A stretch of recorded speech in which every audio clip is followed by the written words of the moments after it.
जय हिंद, बहुत स्वागत है आपका। आप देख रहे हैं लाइव टाइम्स। मैं हूं आपके साथ पिंकी धनखड़। खबरों के खास बुलेटिन की शुरुआत करेंगे और इस वक्त की बड़ी खबर, थोड़ी ही देर में मोदी और पुतिन की साझा प्रेस कॉन्फ्रेंस होने वाली है।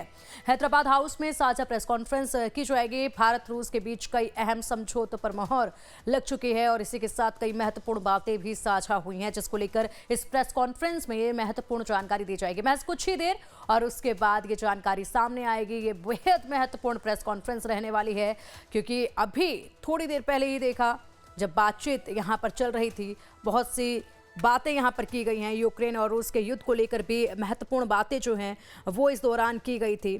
शांति को लेकर महत्वपूर्ण वार्ता जो है वो इस दौरान देखी गई और इसी के साथ अब यहाँ पर महज कुछ ही देर बाद एक साझा प्रेस कॉन्फ्रेंस और उसके बाद तमाम जानकारियाँ दी जाएंगी। बहुत से समझौतों पर हस्ताक्षर को लेकर पूरी दुनिया की निगाहें टिकी हुई हैं। रूस के राष्ट्रपति व्लादिमीर पुतिन ने कहा, पिछले कुछ सालों में आपने हमारे रिश्ते को बेहतर बनाने के लिए बहुत काम किया है। हम हाईटेक एयरक्राफ्ट, स्पेस एक्सप्लोरेशन और आर्टिफिशियल इंटेलिजेंस समेत सहयोग के लिए और भी एरिया खोल रहे हैं। ये एक बड़ी जानकारी इस वार्ता से निकलकर सामने आई थी, जब पुतिन ने खुद कहा कि हम हाईटेक एयरक्राफ्ट, स्पेस एक्सप्लोरेशन और आर्टिफिशियल इंटेलिजेंस समेत सहयोग के लिए और भी एरिया खोल रहे हैं। यानी कि इसी को लेकर उम्मीद जो है वो भारत को पहले से ही थी और उसके बाद यहाँ पर द्विपक्षीय वार्ता के दौरान पुतिन ने जब ये बात कही तो यहाँ पर और ज़्यादा मजबूती मिली है।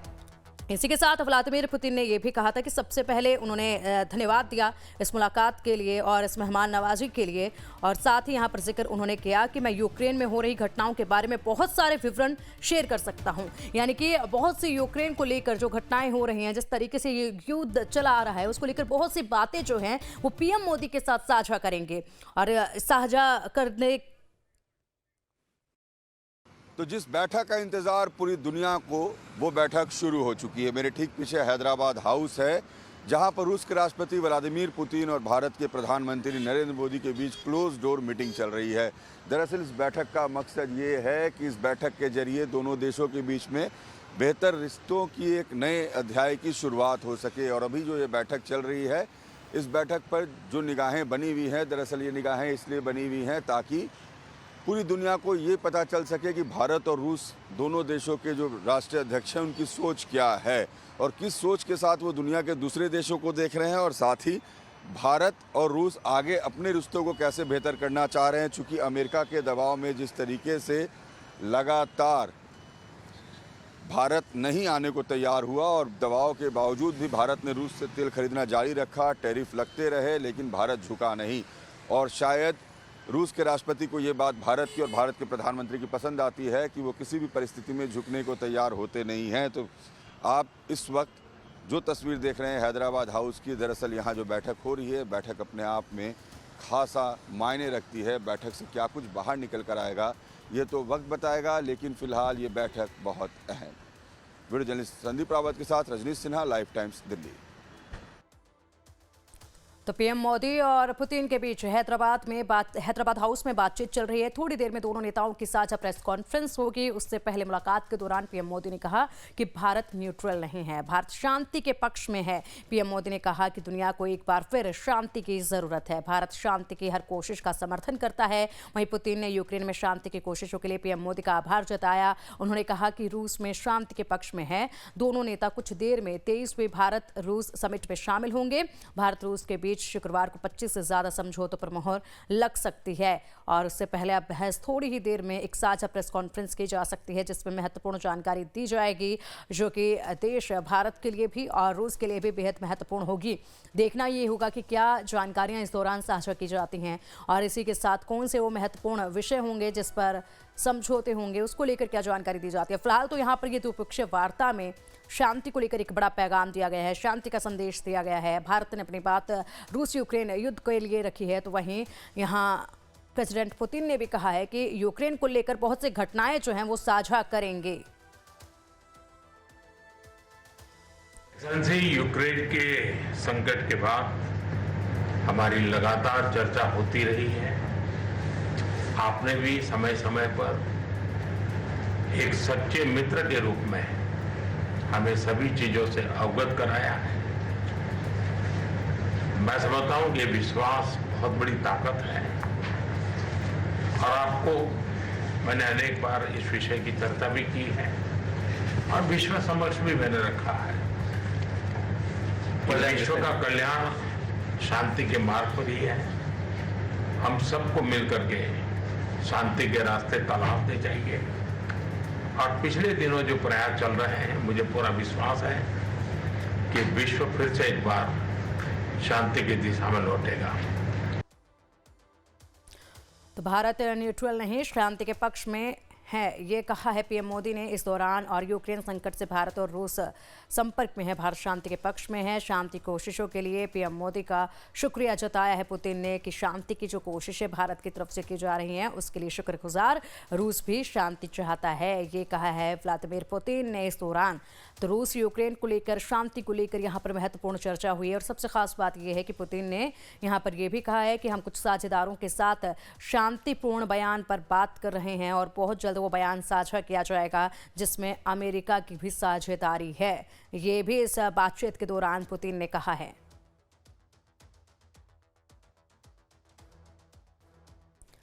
तो दो महाशक्तियों के बीच में कई अहम करार होंगे, लेकिन उससे पहले द्विपक्षीय वार्ता में यहाँ पर भारत के साथ जो मित्रता रूस की रही है उसको लेकर अपने दिल की बातें कही पुतिन ने कि बेहद गहरी ये दोस्ती है, सालों से एक दूसरे का सहयोग करते आए हैं।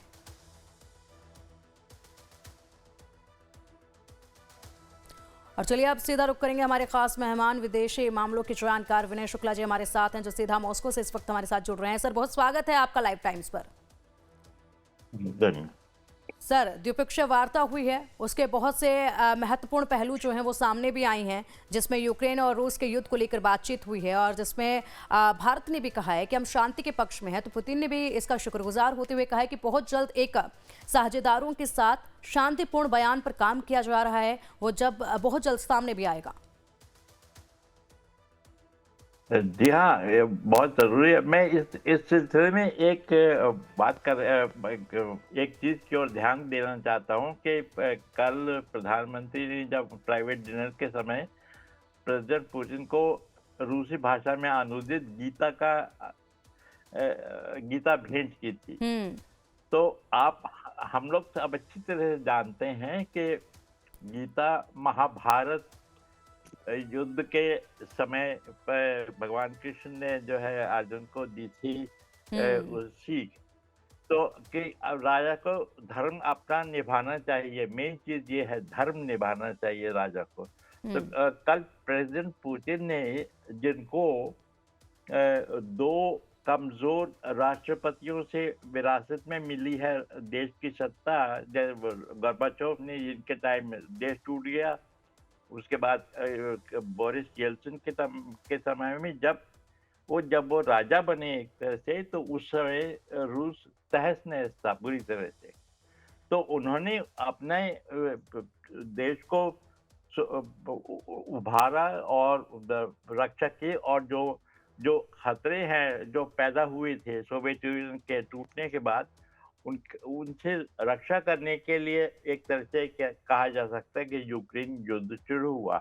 हालांकि दिसंबर 21 में राष्ट्रपति पुतिन ने यूरोप को चिट्ठी लिखी थी, नेटो को, कि नेटो आपने हमें वायदा किया था हमारी सुरक्षा का, पर आप धीरे धीरे बढ़ते हमको घेर रहे हैं, तो आप उनको वापस कीजिए। तो नेटो ने कहा कि हम तो डेमोक्रेटिक ऑर्गेनाइजेशन है, हम जिसको चाहें उसको लेंगे, यूक्रेन को चाहेंगे हम यूक्रेन को लेंगे। तब वो उसके जवाब में एक घटनाएं जो शुरू हुई, वहाँ पे उन्होंने वो सरकार के खिलाफ जो है बाइडन वो ये ओबामा के टाइम में वो किया, वहाँ पे सत्ता पलट करवाई। तो उसके जवाब में सब हुआ है, तो एक राजा की तरह से वो उसको कर रहे हैं। तो यूक्रेन युद्ध एक तरह से वो महाभारत की तरह है, क्योंकि वहाँ पे कई ये रिश्तेदार पांडव और कौरव एक भाई थे, पर उनके अलग अलग वो थे ध्येय थे।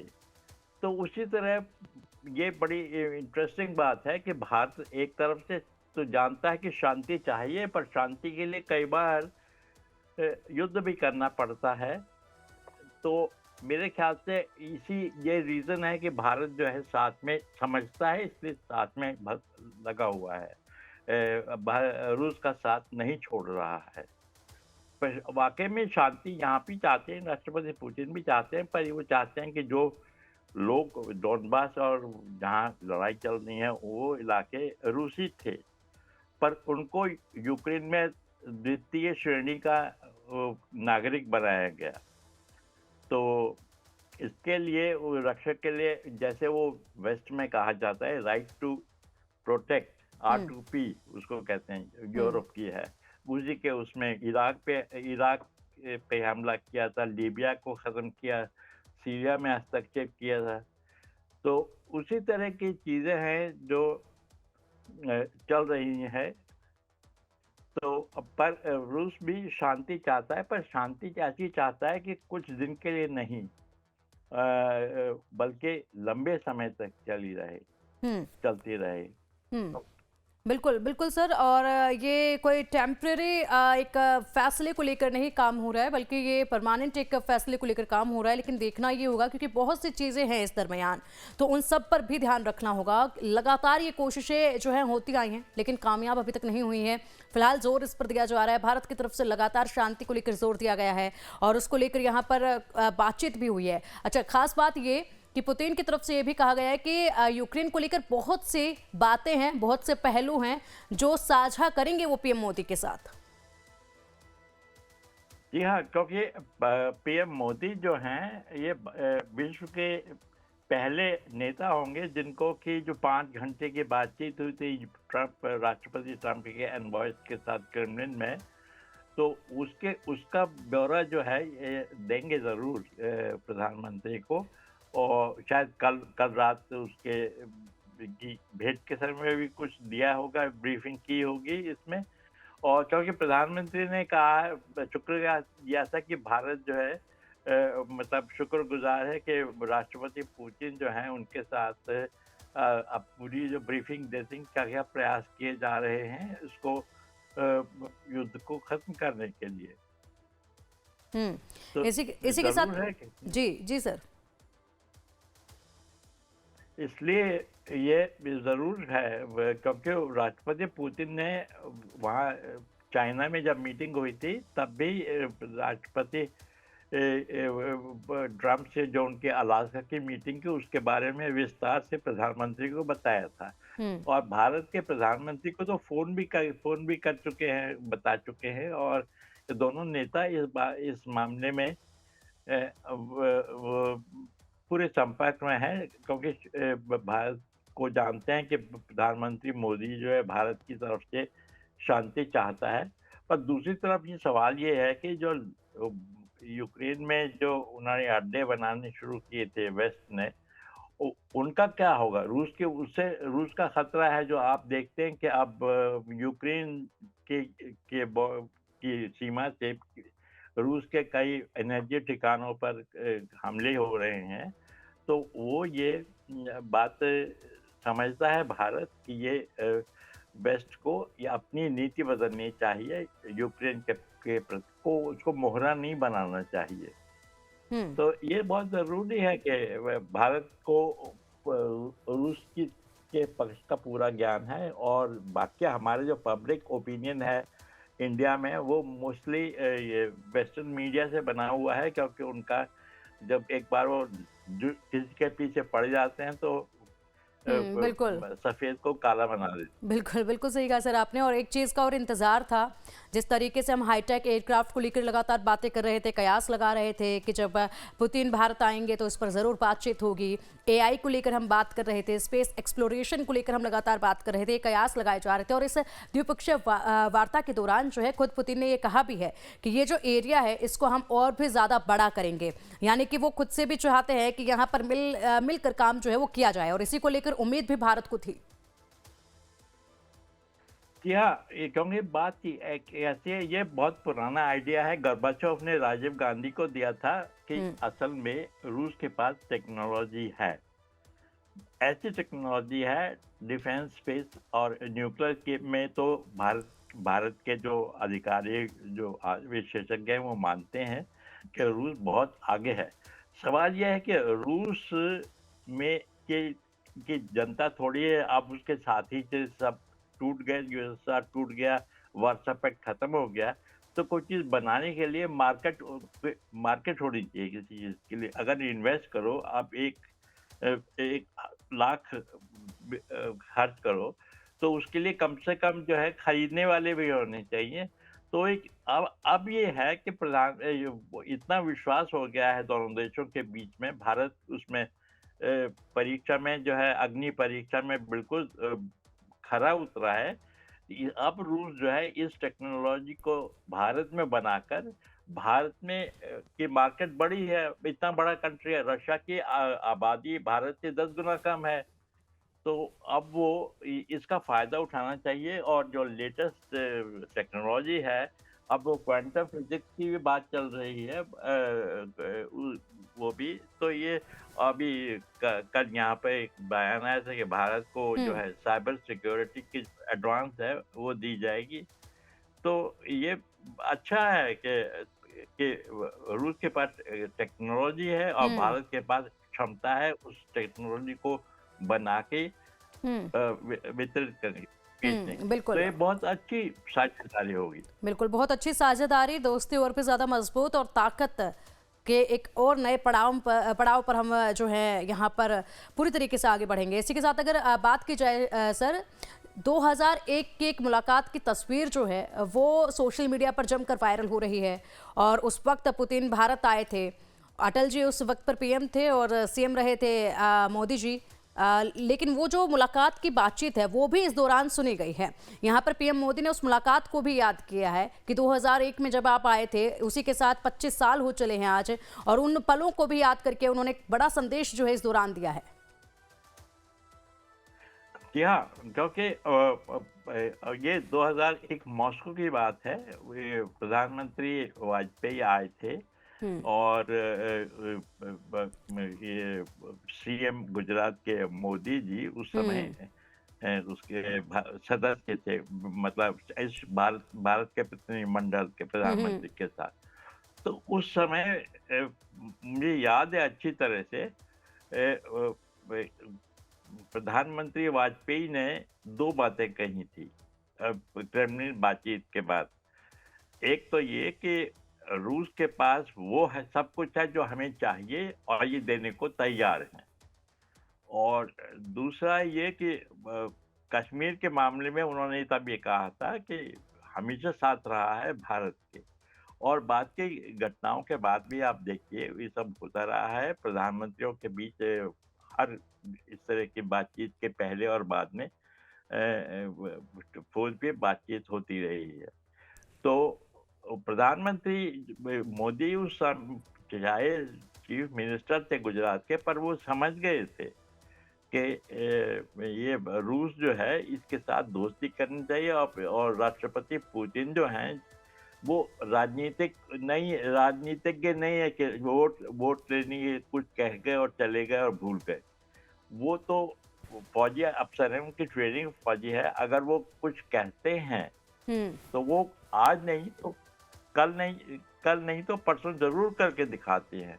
वेस्ट की सबसे बड़ी यही तो गलती है कि वहाँ नेता आते हैं 4-5 साल के लिए चुने जाते हैं, कह के चले गए, वोट लेके चले गए, और कौन पूछता है। अब कौन, आज देखिए डेमोक्रेसी में जो होता है, ये ब्रिटिश प्राइम मिनिस्टर थे बोरिस जॉनसन, उन्होंने जब ये साइन हो गया था इनिशियल एग्रीमेंट यूक्रेन के साथ, शांति वार्ता का समझौता, उस टाइम वो आए, उन्होंने कहा नहीं नहीं तुम्हें लड़ना चाहिए, हम साथ देंगे।